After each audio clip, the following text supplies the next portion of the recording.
Hello বন্ধুরা, চলে এসেছি আজকে একটা সহজ রেসিপি নিয়ে। কিন্তু আজকে করবো মাইক্রোওভেনে। যাই হোক, মাইক্রোওভেন প্রুফ বোল আমার কাছে ছিল, তো এটাতেই আজকে করে দেখাবো চিংড়ি ভাপা। খুব ইজি পদ্ধতিতে, তোমরা সবাই মোটামুটি জানো চিংড়ি ভাপার রেসিপি, তাও আমি দেখাচ্ছি। তো আমি প্রথমেই মিক্সিং জারে আমি সর্ষে, পোস্ত আর কাঁচা লঙ্কা মোটামুটি উঁচু উঁচু 1 চামচ নিয়েছি পোস্ত, 2 চামচ নিয়েছি সর্ষে, আর কাঁচা লঙ্কাটা যে যেরকম ঝাল খাবে। তো আমি এটাকে বেটে নিয়েছি, মিহি পেস্ট করেছি আর কি। আমি এখানে প্রায় 300 গ্রাম চিংড়ি মাছের ছাড়িয়ে রাখা ছাড়ানোর পর 300 গ্রাম চিংড়ি মাছটাকে ছাড়ানোর পর যে চিংড়ি মাছটা সেই অনুপাতে মশলাটা নিয়েছি। তো যাই হোক, পেস্টটা আমি একটা যেই বোলের মধ্যে আর কি, যেটার মধ্যেই আমি রান্নাটা রেডি করবো আর কি, তো সেটার মধ্যেই একদম নিয়ে নিলাম। প্রথমে মশলাটা নিয়ে নিচ্ছি ভালো করে। আর এর মধ্যে যে যে মশলাগুলো দেবো মোটামুটি সবার ঘরেই অ্যাভেলেবেল থাকে। তো যাই হোক, এবার আমি দেবো এর মধ্যে টক দই। হ্যাঁ, টক দইটা আমি প্যাকেট দই দিচ্ছি, ঘরে পাতা টক দইও কোনো অসুবিধা নেই।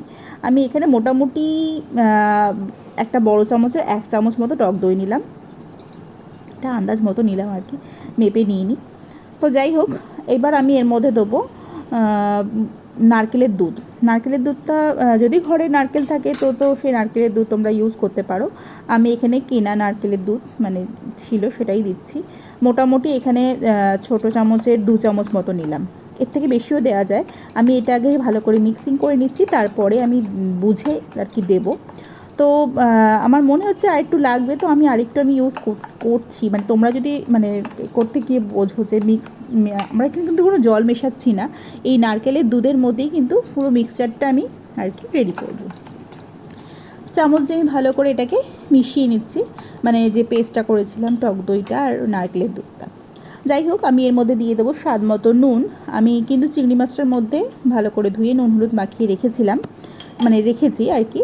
তো আমি এখানে মশলা অনুযায়ী পেস্ট অনুযায়ী কিন্তু নুন দিলাম। আর দেব হলুদ, এটা আন্দাজ মতো দিলাম আর কি। এবার এটাকে ভালো করে মিশিয়ে নেব, খুব ভালোভাবে মেশাতে হবে, কোনো রকম যেন লাম্পস না থাকে আর কি হলুদের আর কি। যাই হোক, তোমরা সবাই জানো এটা রেসিপিটা, তাও আমি শেয়ার করছি খুবই ইজি পদ্ধতিতে। এবার এর মধ্যে আমি চিংড়ি মাছটা দিয়ে দেবো। এটি নুন হলুদ মাখিয়ে রেখেছি আগে থাকতেই, সেই চিংড়ি মাছটা আমি এর মধ্যে দিয়ে দিচ্ছি পুরোটা। বেশ 1 বাটি চিংড়ি মাছ হয়েছে, এখানে 300 গ্রাম চিংড়ি আছে। এটাকে ভালো মতো এবার মিশিয়ে নেব। আমার সব মশলা মোটামুটি পড়ে গেছে।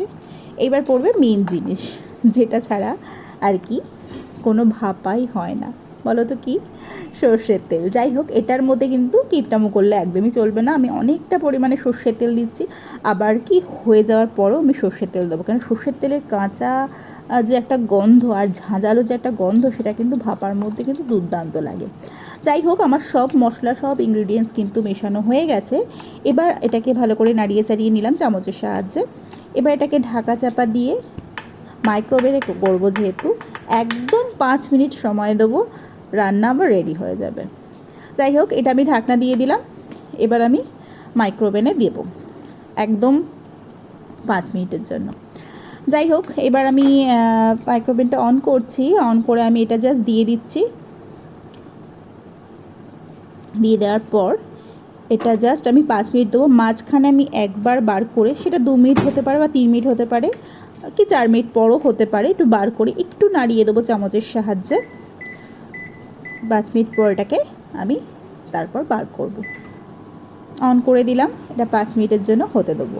5 মিনিট না, সরি, আগেও বলেছি, 2-3 মিনিট পর কিংবা 4 মিনিট পর এটাকে আমি আবার স্টপ করে বের করে নেবো একটু, তারপর চামচ দিয়ে একটু নাড়িয়ে দেবো। এই যে 4 মিনিট পর আমি এটাকে বের করে নিচ্ছি। এবার একটু চামচের সাহায্যে একটু নাড়িয়ে নেব। নাড়িয়ে নিয়ে আমি কিন্তু টোটাল 5 মিনিটের জন্যই রেসিপিটা কিন্তু দারুণ সুন্দর একটা ধোঁয়া বেরোলো, আর গন্ধটাই যে দুর্দান্ত বেরিয়েছে না, যেটা কিন্তু আমরা বাড়িতে কড়াইতে করলেও কিন্তু সেম গন্ধটা পাই। এটা যেমন কি বলবো, একটা সুন্দর একটা কি বলবো, কাঁচা তেলের একটা যে গন্ধ, সর্ষের একটা যে গন্ধ, সেটা কিন্তু বেশ দারুণ বেরোলো আর কি। যাই হোক, এটা আমার প্রথম অভিজ্ঞতা মাইক্রোওভেনে ভাপা করার। তো যাই হোক, 5 মিনিটের মধ্যে আমি রেডি করে ফেললাম। এত সুন্দর একটা গরম গরম ভাতের সঙ্গে সার্ভ করলে কিন্তু অসাধারণ লাগবে। 5 মিনিটের মধ্যে 4 মিনিট হয়ে গিয়েছিল। আমি বার করে আবার নাড়িয়ে দিয়ে আরও 1 মিনিট হতে দিচ্ছি। 1 মিনিট পর ব্যাস রেডি টু সার্ভ।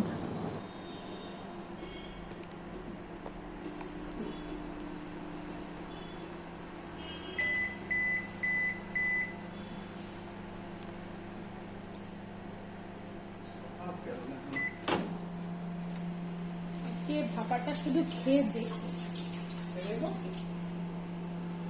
এতদিন তো ভাপা খেয়েছো, আজকের ভাপাটা একটু খেয়ে দেখো। বরকে বলছিলাম আজকের ভাপাটা একটু খেয়ে দেখো, সত্যি তাই অসাধারণ হয়েছে।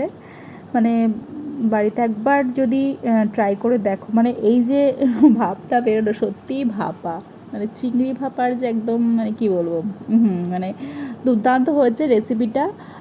যদি সম্ভব হয় বাড়িতে যাদের মাইক্রোওভেন আছে অবশ্যই ট্রাই করে দেখো, একদম ইজি পদ্ধতিতে দেখালাম, খুব ঝটপট হয়ে যায়। তো রেসিপিটা অবশ্যই কেমন লাগলো জানিও। আমি কাঁচা তেলের গন্ধ দারুণ মানে পছন্দ করি, ঝাঁঝালো, মানে বিশেষ করে মাছে ভাপায়। তো আমি ওপর থেকে আরেকটু কাঁচা তেল দিয়ে দিলাম, দিয়ে এটা চাপা দিয়ে রেখে দিচ্ছি। বাড়িতে অবশ্যই ট্রাই করো, আর কেমন হচ্ছে কমেন্ট করে জানিও।